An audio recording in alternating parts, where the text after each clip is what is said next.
Hey, I had this idea about how sad and unlucky my sister is. I've got the perfect plan.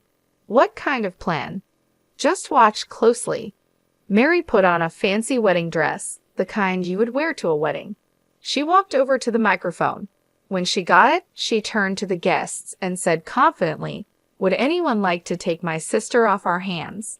She's not very educated and she's getting old, isn't she?" After she said this, Mary looked at her sister with a smug, mean smile, but she didn't realize how rude her actions were.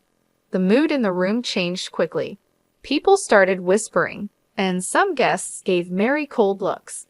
Mary didn't notice and grabbed the microphone again. "Come on, sister, you need to sell yourself more. There are plenty of handsome doctors here. You really don't understand what you've done, do you?" In the next moment, something major and unexpected happened. "My name is Amy Schumer, a plain 31-year-old working woman. I don't have any outstanding features except for one unusual fact. After middle school, I pursued a career in law and became a lawyer. I have a sister named Mary who is 3 years younger than me. She's charming and sociable, so our family always treated her specially. I am not noticeable in appearance, just plain and average in style. I'm not especially charming, so my family and relatives never cherished me much. I hardly felt any affection and was treated coldly at home. I couldn't compete with Mary's natural charm, and she got all of our parents' love. All I received were harsh looks. I worked as hard as I could. I tried my best in my studies, earning good grades, hoping to get some attention from my family. But I could never outshine Mary. Eventually, I got tired of trying to win their love and decided to focus on something else. I gave up on being loved and put all my effort into studying. I promised myself that I would find my worth through my knowledge. Studying hard gave me confidence, and my efforts led to good results. I hoped that my success in school would one day earn me a word of praise from my parents. Holding on to this faint hope, I stayed up late every night, studying. Throughout middle school, I was always at the top of my class and did better than other students in every test. But even then, my parents never praised me. Instead, they often criticized my grades. It's not just about being at the top. You need to get nearly perfect scores in every subject. Yes, even if you score 98% in science, it's not perfect. But this recent exam was really difficult. I would try to explain. "Excuses again. Your insufficient efforts are why you end up with such results," my mother would say sharply. Her voice was as cold as ice. "Are you intending to flaunt those less than perfect grades?" All I could do was apologize. "Yes, I'm sorry," I murmured softly. No matter how much time and effort I invested, my results never matched my parents' idea of perfect. They never acknowledged my efforts. Any score less than 101% was just a reason for them to scold me. But more than my parents' coldness, my sister Mary's seemingly innocent words hurt more. "Oh, sister, you're not getting lectured again, are you?" She would come into my room without permission and smirk at my report card. Good grades and still scolded. That's sad. I get praise for barely passing. "Did you come here just to say that?" I asked, feeling frustrated. "I was worried maybe you were down again, but I didn't expect such a cold reception," Mary said, pretending to be concerned. "If you were really worried, you wouldn't speak to me like that," I replied, trying to keep calm. "See, that's your problem. You're always like this, so standoffish.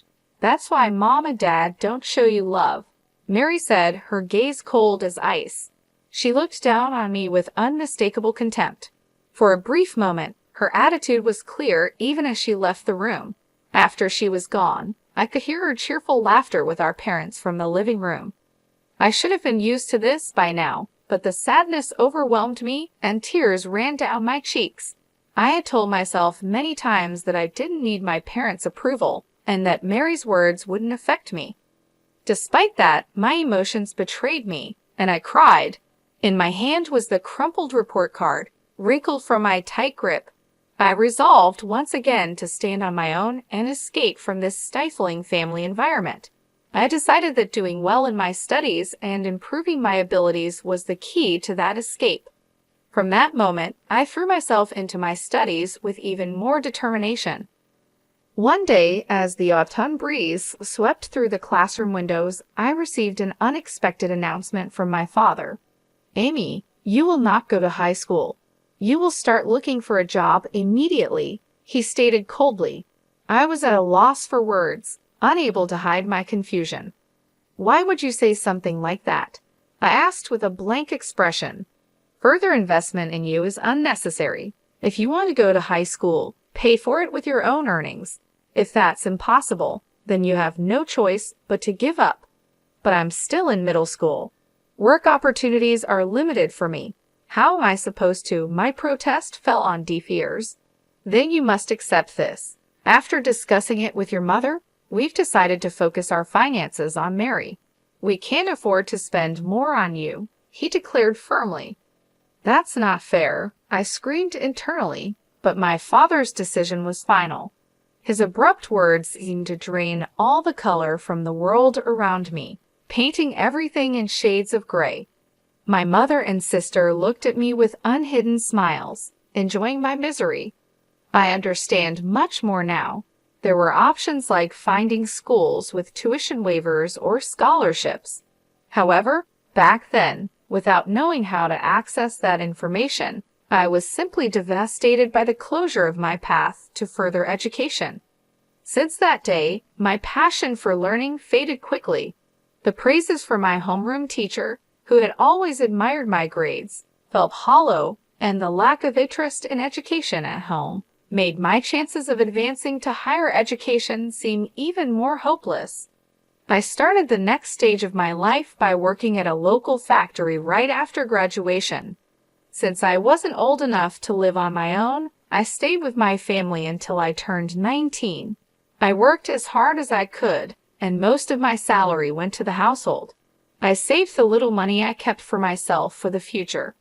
Those tough days felt like crawling through an endless tunnel. On my 19th birthday, I finally left home. I wrote a single letter for my family and walked away from the place that was now just a memory. My family's reaction was as if I had never existed. Complete silence, without a single phone call or letter. At first, living apart from my family caused me heartache, and the loneliness cast a shadow over my days. However, as time passed, the loneliness eased with the busyness of work. After moving out and starting an independent life, the stress I had felt at home disappeared, and I began to experience a mental spaciousness I had never felt before. This newfound peace of mind reignited my enthusiasm. I regained my passion for learning and decided to start studying again. I began with the basics, reviewing them diligently. The joy of learning filled my heart once more. Soon I started to study high school textbooks and began reading extensively. During my reading journey, I became fascinated by books on law, which sparked a deep interest in the legal profession. Despite only having a junior high education, I learned about the preliminary examination system, which allowed someone like me to take the bar exam. With this new information, my dedication to studying intensified. I used every possible moment to study, even during short breaks at work. I memorized legal terms during lunch, always preparing for the bar exam. The people at my workplace, mostly older than me, saw my earnest efforts and supported me. At the age of 24, I passed the bar exam. After passing the exam, I left my long-term job at the factory and secured a position at a top law firm. After about 5 years of training, I set out on my own and opened my law practice. Now, I happily work as a legal consultant for a hospital.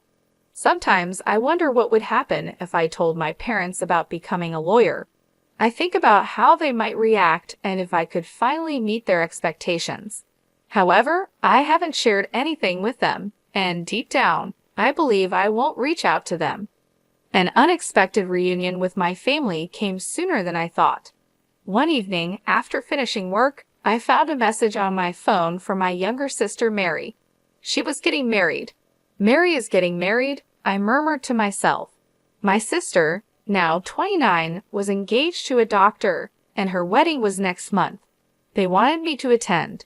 Despite the long estrangement from Mary and my parents, I couldn't ignore this significant event, so I replied that I would attend. Mary quickly responded with the exact date and location of the ceremony. The message ended with, "Don't forget the wedding gift," which made me smile wryly. Perhaps Mary was more interested in the gift than in welcoming me. I decided to use the wedding as a chance to reunite with the family, and then part ways again. On the day of Mary's wedding, I put on a carefully selected blue dress and headed to the venue. After completing the entrance formalities, I took my seat in the family area where my father and mother were already seated. "You have some nerve showing up here. You must be doing well for yourself with the meager earnings from the factory," my father said coldly. "Indeed, you're right.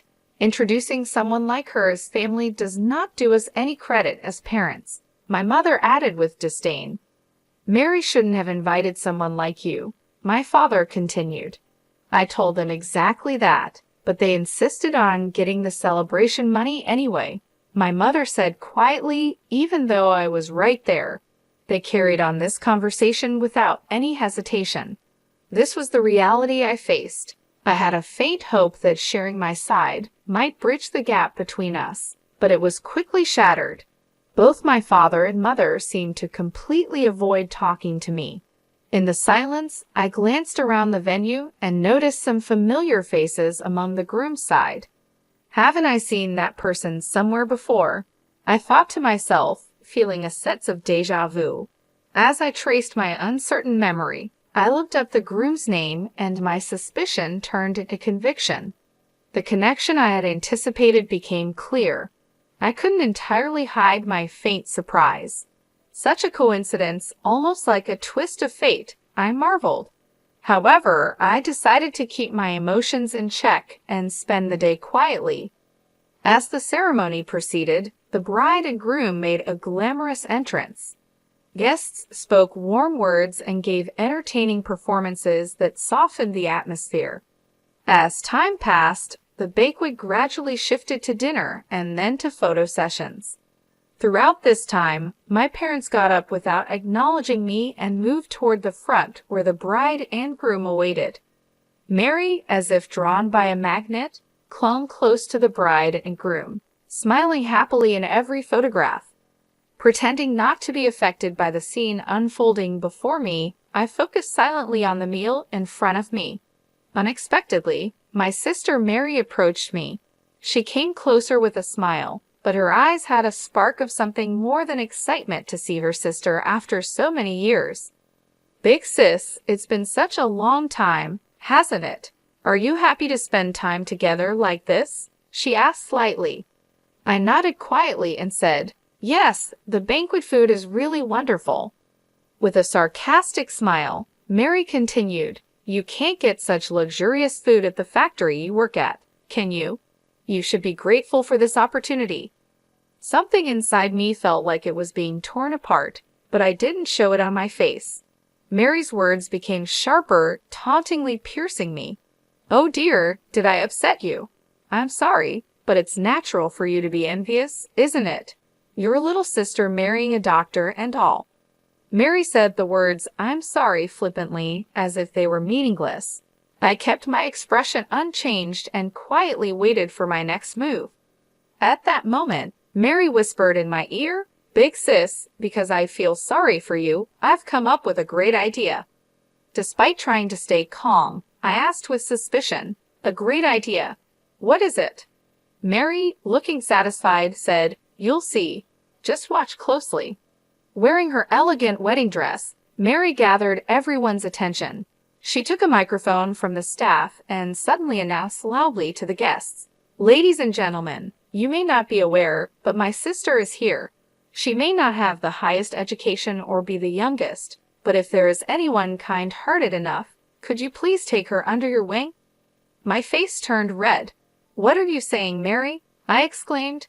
Mary continued even louder. "Although she doesn't earn much and leads a modest life, is there someone here who can brighten my sister's future?" As everyone focused on me, Mary seemed to enjoy my discomfort with a smug smile. At that moment, a shocking scene unfolded.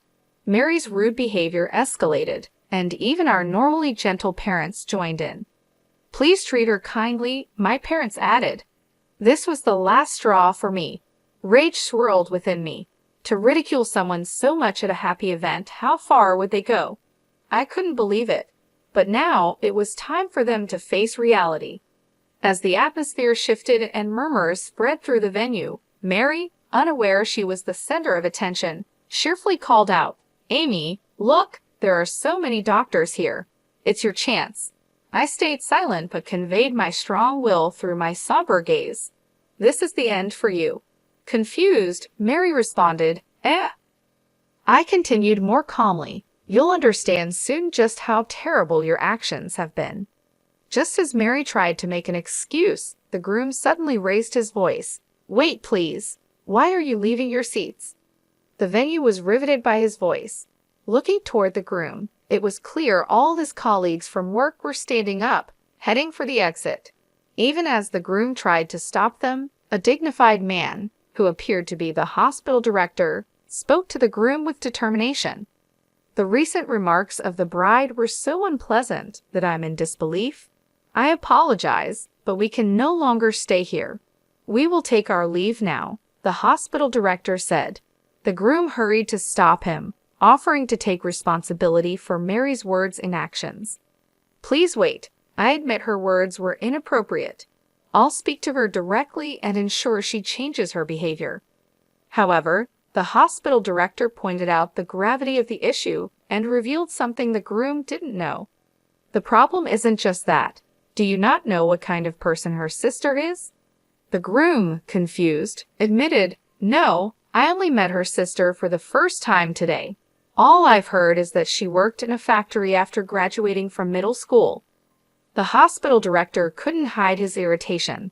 "Don't be ridiculous. Her sister is a respected lawyer and serves as the legal advisor to our hospital." The groom was shocked to learn this, indicating he had no idea I was the hospital's legal advisor. Mary and my parents were also speechless. I was the legal advisor of the hospital where Mary's fiancé worked. I had seen him several times at hospital events, which is why he looked familiar. The other guests probably realized this too. Mary's inappropriate comments only made things worse, and that's why the hospital director was so outraged. Although the groom himself had no direct relation to me, the hospital director and staff valued the legal advisor highly.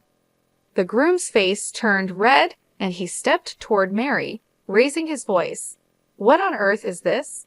Because of your carelessness, my reputation is now tarnished." Mary stumbled over her words, then defended herself like a bewildered child. "It's not like that. I truly had no idea my sister was in such a prestigious position."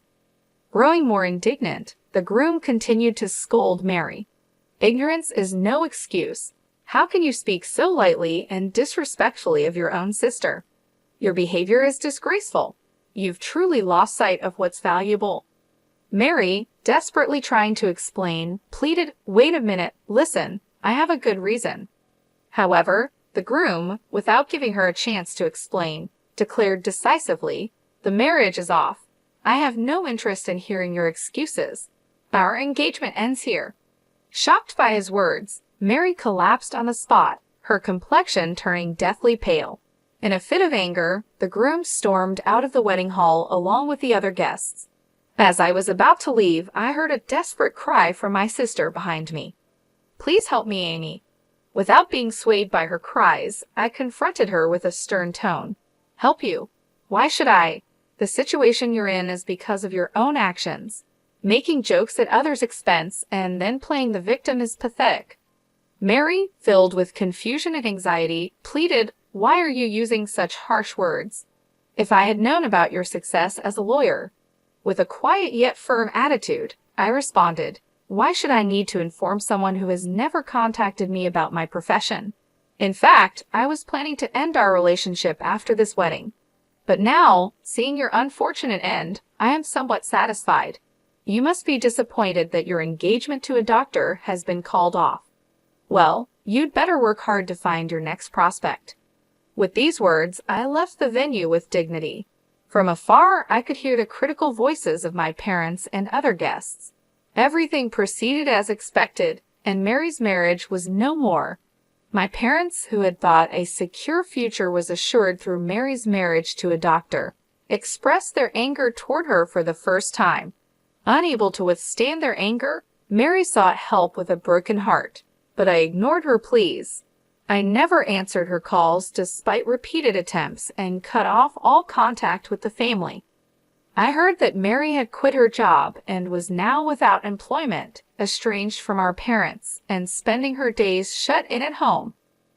As for me, I am very happy with both my work and private life, living peacefully without any big problems.